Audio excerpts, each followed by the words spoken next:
And more news from the medical front. The FDA is renewing focus on a list of animal drugs it has approved to treat and possibly prevent new World Screwworm infestation in livestock. Now, here's what you can use in case of an emergency, according to its guide.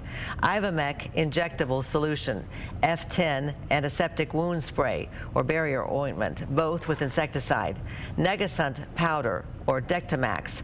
The agency advises to work with your veterinarian to determine when and how to use these drugs appropriately, and the FDA warns they should not be misused or overused because that could actually reduce the effectiveness and may lead to some resistance to the parasite.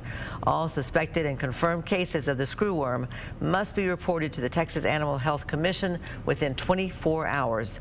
We have a link on how to submit cases on our website. Just go to kcbd.com.